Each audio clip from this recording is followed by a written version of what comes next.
Hi everybody, welcome to Control Alt and Compete. Today we're joined by Craig McNeill. Craig McNeill started his career with a YouTube show called Married to Xbox. He's now found his fame with a Fight the Flat Earth. Very interesting episodes, I hope you enjoy it. Hi everybody, welcome to Control Alt and Compete. Today we're joined by a good friend of mine, Craig McNeill. Hi Craig, how are you? How you doing, mate? Nice to see you. So Craig, look, we've known each other, is it 8 years now, would you say? About that, yeah.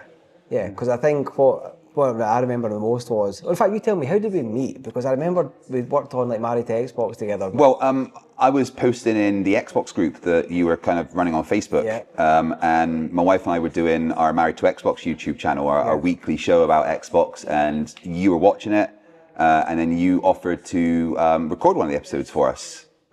So yeah, we went and did that, and then we've been friends ever since. And do you know what I loved about that? It was like, you and Emma were making these wee TV shows in your house, and like the amount of passion that Emma and you put into the props and everything like that. How did you find doing that then? Like, it was amazing for Emma and I, because my wife and I, video games were a foundation of our relationship. Mm-hmm. You know, when we first got together, we spent like months just playing Grand Theft Auto San Andreas and stuff. So the passion for video games has always been there. And when YouTube came around, and we thought, oh, let's just have a laugh and put our passion out there. And Emma's always been quite crafty, so I would come up with crazy ideas, and she'd be like, oh, fine, I guess I've got to make a prop for that. And then each week we would look at what was going on in Xbox and think, right, what can we make for a prop for that? So Emma would spend 2 days quickly trying to make this silly little prop just for 20 seconds on the screen, and it was just a lot of fun. When you've got a partner that loves video games as much as you, it's like the perfect thing. And the fact that we never did Married to Xbox on YouTube to try and really make money. It was just because we had a hobby that we loved, and we thought we'd try and have some fun. Yeah, I loved it because, you would sit and do different TV shows, and I always remember, and I think back to where you are now, you would always say to me about the camera, James, how do you do this, how do you do the editing, and it seemed like for you at the time, that seemed like it was so far out of reach and able to do that, and look at you now. And I know back, when I was first doing the videos, I was using Windows Movie Maker, and now I'd call myself almost an expert with most of the Adobe products, because I watched the way that you would edit, and I'm like, well, that's so much more professional. And so you just spend ages teaching yourself to try and make your content as good as possible. And the Married to Xbox kind of taught me how to do YouTube. Looking back at some of them, they were awful, but then you think, oh well. Do you still look back at them? Oh yeah. Quite often, just to have a laugh. Some of them I still think are quite good. They hold up quite well, but it teaches you as you go, oh well, that was awful, what can I do better? And it becomes more than just a passion. It becomes oh well, I want to actually make it for people to watch because there's something there. And there's so many people that do video games on YouTube and stuff that we wanted to try and be a little bit different. And Married to Xbox was so much fun. And you're still married to Xbox now, right? Yeah. We're married to Xbox and PlayStation now, though, because we've got to play Ratchet and Clank at some point, right? So tell me then as well, I know I really want to kind of keep what you're doing at the moment until the last, but we spoke about the Big Fest. You were Esports Scotland. Yeah. Tell me about the idea you had then and where you are now. Well, we were working with Esports Scotland when it first kind of started, and we're doing the first. Big conference that was Big Fest, and I just found Flat Earth online on Facebook. I was like, what do you mean there's Flat Earthers? So while I was sitting there at Big Fest, dealing with all the people coming in with the tickets and directing people, at the same time I was just dealing with hundreds of Flat Earthers online. I'm like, what, Flat Earth is a thing? People think the Earth is flat? And because I then had that background of learning how to do YouTube, I kept showing Emma, look at this Flat Earth stuff. She's like, I don't care. Look, you know how to do YouTube, you've got a degree, just go and make a YouTube channel about that. So how did you think then that there was a lot in there? Were you just bamboozled with the fact that people thought the Earth was flat? Yeah, obviously I'd heard the Flat Earth Society and stuff. I just thought it was a joke. But then you find out people base their life around the Earth being flat. And you're like, what? It's not a joke because this is crazy. A couple of years ago, I hadn't seen a friend of mine for a long time, and when I did meet him, he said, "Oh, all right, Jim, how you doing?" I was like, "Oh, how you doing?" He said, "Yeah, you should check out this YouTube channel, something about the flat Earth." And I was like, "What?" And I thought, "Oh no, don't tell me you think the Earth's flat." And I was like, all right, I'll check it out. So I went home that night and checked it out, and just all these people like in a dungeon. All right, Billy. And then they'd come in, they'd all be talking about the Earth's flat. But you made a career out of that, right? Yes, well, I've turned my new YouTube channel, FTFE, into a full-time job. I did one really good video in the beginning talking to an ex-flat earther, and it exploded, and then... An ex-flat earther, so how did he change then? I don't know, maybe they reinserted his brain in some kind of surgery. I'm not...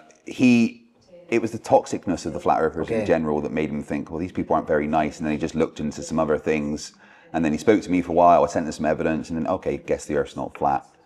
But then I was trying to do that and kind of Married to Xbox at the same time, because I still love video games. And that's always going to be like my big passion, you know? So here's one for you. I've always said to you, just be careful. And what kind of bad experiences have you had with flat earthers? Because you've got to think, I personally think that if you do think the Earth's flat, then you know, maybe... There's a lot of bad experiences. For some reason, flat earthers... Well, I think it's to do with the mindset, right? If you think the Earth is flat, then everyone's lying to you. And if everyone's lying to you, then you're going to be angry and upset at the world. And then it just turns you into not a very nice person. But then also, there's some kind of mental illness behind it. I've had flat earthers threaten to kill me, threaten my wife, threaten my mum. You know, it's been awful sometimes. But I just try to make light of the whole thing as much as I can. Do you think the people that do you think it's a belonging? Do you think people, they feel like they're part of a community? If you all sit and put your hand up and say that we think the Earth's flat, you're now part of something. Do you think that's maybe what it is? You're the one with special knowledge. You know, I know the Earth's flat. I'm the one with the, you know, you're just a silly little glober. We are the globers. We're globers. Yeah. But we are the flat earthers. We've got the actual knowledge. We're the ones that are special. So tell me then, right, okay, just let's put it in a quote, right? Tell me 10 reasons why flat earthers thinks the Earth's flat. What's the top 10 reasons why they believe it? Mainly because they think everyone's lying to them and they don't understand physics. Who's lying to them though? Everyone. Right. Government, boat captains, pilots, teachers, doctors, everybody. Everyone is lying to them. They have to be, right? Mm-hmm. Every space agency, right? It's just how it is.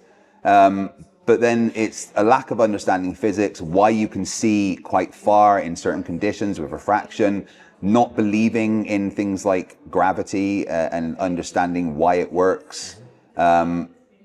It's mostly misunderstandings, and then seeing other people post these misunderstandings and then just taking that as fact without ever looking into it. They have such crazy beliefs. Like one guy told me the moon was dug out of the Grand Canyon by giants and put in the sky to mock us for worshipping the sun. Right. You know, like, how can you put that into a category? Yeah. It's just craziness. But and then what are the 10 reasons you would go back and say to them, what's your like, I'll just tell you these 10 reasons and hopefully that will change your mind. What? I always go to the videos and pictures from space, but they just say it's fake. But then we can measure the curvature of the Earth with, you know, surveying instruments. When I did my physics degree, I measured the rotation of the Earth with a pendulum. All of the effects that we get from the Earth rotating, like Coriolis and jet streams and stuff, they're only possible on a massive globe that's rotating. You know, there's so many things that the globe can explain every phenomenon. Every single thing we see, well, that's because of the globe. Yeah. Whereas the flat Earth can't explain anything. And what do they think about AI now? What's their chats about AI? They think it is part of the control. Right. Yeah, it's, you're just being programmed by the AI now. Right. You know, because if you go into ChatGPT or Grok and ask what shape the Earth is, it's going to tell you it's a globe. Right. So they're just using the AI to help control you. Right. So where's it going to go then? Do you think you'd ever go back into, and obviously you're a content creator now, you've done a really successful channel. Have you got any aspirations to go back into the gaming side, or like is there anything else you're thinking? Yeah. Because surely there must be a point where you're thinking, how many times can we explain the Earth's flat? Yeah, exactly. I have regular nights with my community where we do gaming, like with Helldivers 2. We've got quite. Is that good? That's amazing. That's the main reason I bought a PS5 actually was to play that, and it is probably one of the best multiplayer games that I've ever played. Really? Yeah, it's I've seen absolutely it. fantastic. It's one of those games that's on the curve of getting. I've read about it. I've never played it yet. It's like a progressing story as well. Like the galaxy has, you know, different factions that are constantly fighting against each other, and you know, the creators of the game would be like, well, they just invaded this planet, so everyone that's playing, you need to get to this planet and defend from these people and stuff. So it's like a continuing story. All right, and it's cool. amazing. The fact that I'm having these really fun community nights with the people in my Discord and that makes me think I would like to do gaming content again. But gaming content on YouTube is extremely saturated. You know, most people do some kind of gaming content. You know, and it's very hard to break into that and make it, you know, worthwhile. That would just be more of a passion project, and I think that would be nice, though, to be honest, to just do something for fun. Because having YouTube as a full-time job, even though it's like the dream job, you know, it's still a job, and you have to remember that everything you're doing is to make, you know, is to make your living, and that comes with a level of stress. But the gaming side, because I don't think I could ever make it big in gaming YouTube, it would just be fun, and I'd like to go and do that again. Yeah, but I think fun in gaming would definitely work, because we talk about people with the flat earth, it can be good for you arguing all the time, like having to feel that, you know. It's a release, trust me. Yeah. But I just take it as comedy. You know, I don't take them seriously. All my debates are titled debate. It's got quotation marks around debate, because it's not a debate. The Earth's not flat. You know, so I have fun with it. It's as simple as that. And so then, what platforms do you go out on then? So you're saying primarily like YouTube. Have you ventured into thinking about the TikTok? Have you tried to grow it that way, or? I don't like TikTok. I did start posting some shorts on TikTok, but I just never kept up with it. But I think I should start streaming on other platforms as well. I think if I did gaming on other things, it might be better. Like, you know, Twitch is for gaming and stuff. But mainly just YouTube is what I do. And but the thing is, what you probably don't see yourself is, I think you're a great guy, and both you and Emma, not a great guy, great girl, right? But I think what you should do is, I think people will come in to watch you and watch your debates because they like you. So I think if you did try your hand at something else, you'd have that audience probably come along with you. Because only so many times people that are pro-globe. It has got to the point where, you know, I've got my audience, which are my audience because they like watching me. And kind of whatever I do, they will follow me. Because I've gone into a lot of religious debates and stuff recently because, you know, like you said, you can only tell people the Earth's not flat so many times. And wherever I go, the community that I've generated will come with me. So maybe, you know, they would follow me to gaming, but you know, when I was doing Married to Xbox, the community was gaming. Everyone was a gamer. But with what I've done now, not everyone's a gamer, you know, so some people won't be interested in it as much. And I do, in some ways, I regret that I've chosen a career that isn't gaming, because I would have loved to have done that. You know, that if Married to Xbox had taken off and I would make a career out of gaming YouTube, I definitely would love to. And you know, there's more time now that we're settled in our new place and everything. And you should make a new Married to Xbox anniversary special. Yeah. Right? With all your, because once again, what I was really proud of you was when, like, you used to ask about Premiere, and you know, you're saying that I was good at it. I was at a very minimal level of Premiere, right? But when I came to your house that day and you had After Effects open, and I thought, wow, I cracked it now. Like, well, yeah, I make all the CGI, and if my wife plays my AI companion POW, my projected artificial life form. So I have to take her face, I get her to like put makeup on in a specific way, and I take her face and turn it into this digital creation that talks and stuff. Yeah, you're always doing really cool things like that. I just taught myself to do that because, you know, I like to make my content as good as possible, and I become a bit of a perfectionist with it, you know. You watch your stuff, you're like, I can do better. Oh, you so should make a Married to Xbox special. Do you know, I was talking to AC Bongos. Remember AC Bongos from Xbox? I was talking to him, and I actually told him about the Xbox Scotland channel, and he looked at it. I could see him looking at it. Oh, right, and he liked it. So we now know we've got kind of a tick from Xbox. Nice. Like it. Yeah, that's what I thought. It was great when you know, Esports Scotland was on the front of Mixer and stuff, and it felt like it was part of the community when we were doing the Overwatch casting and stuff. That was so much fun. But what people don't realise is, right, when we were involved in Mixer, streaming was kind of taken off, and you did have Twitch, but we kind of put our eggs into the Microsoft basket, didn't we, right? Yeah. And then they gave us like Mixer, and they gave us a partnership, and when we had that festival on, when you turned on your Xbox 360 that Saturday, we were on the front. Yeah. So, right, and that was incredible. Yeah, so when I used to go about with decks showing the kind of streaming that we had, it was like 250,000 views. I'm thinking, wow, but like that's because of it. Yeah. And again, that amount of numbers, but that was probably one of the most fun things I've ever done in video games is when I did the casting for the final match of the Overwatch Esports Scotland tournament. Yep. And it was amazing because I'd been obsessed with Overwatch for a long time, and I knew the game so intimately. Mm-hmm. So, you know, I'd never tried casting before, but I felt like because I like the game so much and I'm so invested in it, I'll be able to talk about what's going on. And I had so much fun doing that. It was like we were stuck in, like, see, you think back to the amount of wires and cables that were just everywhere. It looks like you were just sitting in like, God knows what kind of shit. Like these 10 Xboxes all just like bashed together with cables in the monitors everywhere. People flew from France to compete in that. Yeah, the people came from quite a way. Puyo as well, Tetris. That was amazing. Yeah, that was such a good atmosphere, and that's one of the reasons why I love video games so much, is because it can breed that kind of community. Yeah, definitely. Especially when you get a successful game like Overwatch that kind of took over the esports world, and it's such a shame that Overwatch went the way it has, and Overwatch 2 kind of killed it and stuff. You hate that, don't you?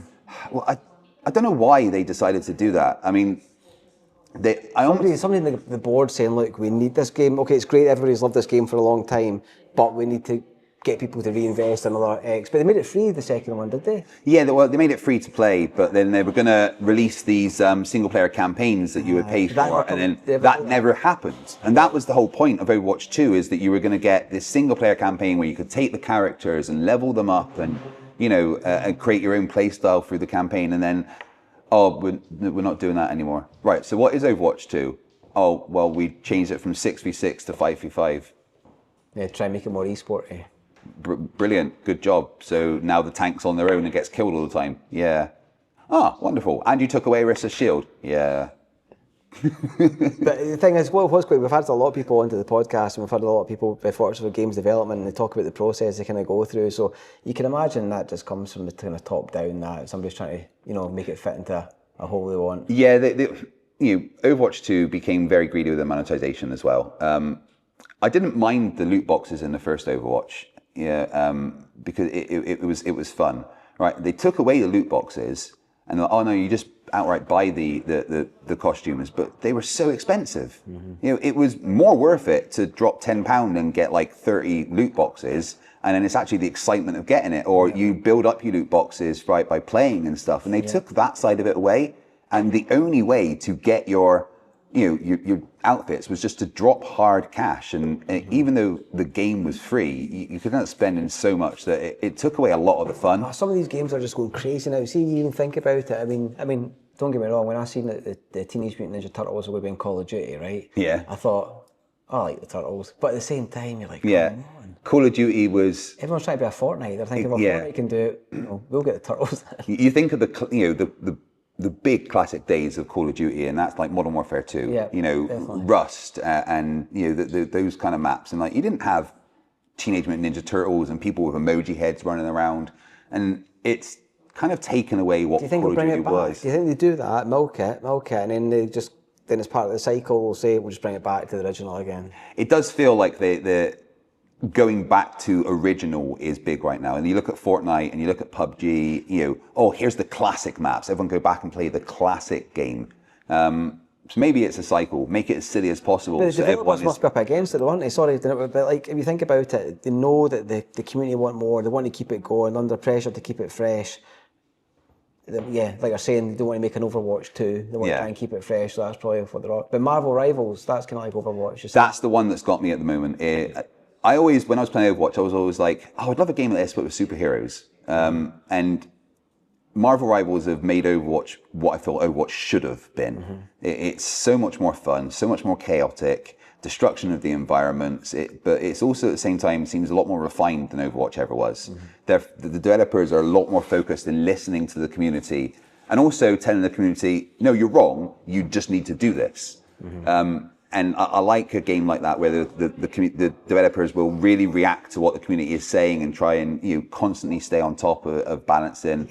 But they've outright admitted that balancing is something you can't really do, because it can ruin the game. You just have to get used to the fact there's going to be OP characters and learn how to deal with it and stuff. People always moan. It must be so hard for the developers because everybody's like, oh, that's not fair. But you're right. And I think it must be quite hard when, like, who's the company that makes Marvel Rivals? Because having that IP of the Hulk, Spider-Man, they're all very looked after IP, so it must be quite tricky for them to balance a game. I think Marvel were excited to have a game like that, especially with their whole multiverse thing that's going on at the moment. Yeah. Marvel Rivals is, it's characters from all over the multiverse. So I think it's tying into that quite well. Plus, the company that made it, they've got, they know what they're doing. and Marvel were obviously very happy, but like you said, people like the Hulk and that, they're very protected IPs. So to see them in a game where they're so free and changing the origins and that, it is interesting, but it's working because people love it. I haven't met anyone that doesn't like Marvel Rivals yet. Yeah, and it's getting big in the esports scene as well. A lot of organisations are putting It's into that. filling that hole that Overwatch has left. Once the Overwatch League died, and everyone invested like 20, 30 million in it. oh god, yeah, that was ridiculous. But ever since that died, and there's been that hole. Marvel Rivals is fitting into it nicely. I always thought the Overwatch League was silly though, because it was like your team had to pay like 25 million to join. Well, somebody was just completely at it, I think, back then. Yeah. And then they had all these rules about why you have to also pay everyone so much money in this, and they tried to make it like the biggest business, but then it didn't work. No. So then here's one for you, Craig. Right, I was watching a stream. I had a guy in the show the other week called Pigeon, and it was Destiny. Destiny streamer. You know I love my Destiny, right? Aye. And then Bungie came out with a new game, Marathon. Did you check that out? Yeah, Marathon looks good.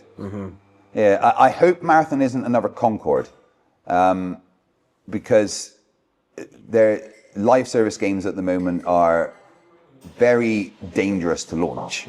And Concord could have been a good IP. It could have been fun. What is Concord? Yeah, right. Well, Concord was Sony's attempt to do like an Overwatch. Okay. And they had a Firewalk Studios, an entire studio making it, and it launched and then shut down within 2 weeks because literally nobody played it. Right. And that must have been a nightmare. Yeah. And that's the danger of live service things at the moment. There is so many live service that to start, if you're going to launch a new live service game, you've got to make it really worthwhile for people. You've got to really dig them in. You can't just be here's another version of this game.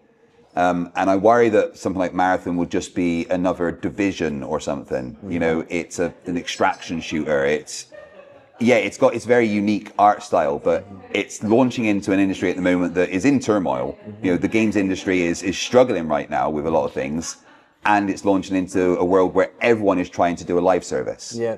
And that's dangerous. But an IP like Marathon coming from a company like Bungie, hopefully that's enough to kind of grab people. Yeah, I think it is. I must have watched the stream for about 3 hours for the launch, just waiting for it to. Yeah. Do you know what I thought to myself? I'm such a kid. It was like 3 hours till launch, and I'm so hyped. Right, and I've got the Formula 1 on, I've got the football on. And I was like, what are you watching? It's like 3 hours just to watch the game reveal. Yeah. Just love it, and I think I'm just looking. Hopefully, I think it's going to be launching in September, and I'm trying to get the alpha code for it. Yeah. But, it looks cool. Anything Bungie, I'm just a fan. So Bungie have always delivered good experiences, and I wish they'd never let go of the Halo. Well, this guy, one of the designers from Halo 3, was talking on the live stream, and he's been part of it, and he's talking about his competitiveness. So I think they're really trying to bring that, because Destiny in a sense had the story side, but never had the PvP element. Yeah. So I think this is going to be quite cool. Yeah. Like I said, Halo 3 was probably like the pinnacle of Bungie for me. Big time. Yeah, and it's exciting for that. There's still a big community doing that. Yeah. I saw a lot of people out in the States, and there's massive like Halo 3 LAN parties that they're still doing. Oh yeah, I mean there always will be, because those are some of the best time. In fact, that was probably the first multiplayer game that my wife and I played together was Halo 3. We used to go around in the Warthog and just I'd have a hammer while I was standing in the back, and I'd just jump out and bash people while my wife was driving around. It was fun. Listen, Craig, you know what, buddy? I love you bits. I wish you all the success. It's been great to see where you've came from with MarriedtoXbox and what you're doing now, and I think you should definitely try your hand at some other stuff, because I think you would be good at it as well. Content creation is my passion now. I love doing it, and the fact that I've managed to turn it into something successful gives me that drive to try more. I am branching out from just arguing with flat earthers, and cause I've got a community of people that some enjoy gaming, and I did have some good videos on gaming that did quite well, and if there's enough time in the day, because there's only so much time, then I'd love to do it. Tell you what, before we leave on this, tell me, I'll be in the spot, what would be the one bit of advice you would give to somebody that was starting out, like yourself, making videos? Like, what would you say to them? What's the one bit of advice you think has got you to here? Don't get disheartened if you don't get views. Just keep grinding and doing what you love, and be consistent. Algorithms love consistency, and even if you don't get a lot of views, your consistency will make the algorithm go, oh well, let's try to push them out. And all you need is that one video that grabs people's attention to get 5,000, 10,000, 15,000 views, and then the algorithm goes, oh, people are watching them. And then your next video will be in the algorithm. So don't get disheartened when you don't immediately get 1 million views on a video. That's the problem. Yeah, it's great when you get a viral video. I've had a fair few and the feeling is incredible, right? But not every video is a hit. Not every video is an absolute banger. And you can put a lot of time and effort into doing a video and it doesn't do great, and that can feel disheartening, but don't let that stop you. Just if you want to do content creation and you've got a passion for it and you think you're interesting, then put yourself out there.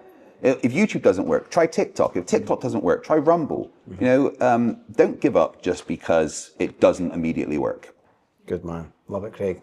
Take it easy, buddy. It's been amazing. Thank you, James. Thank you.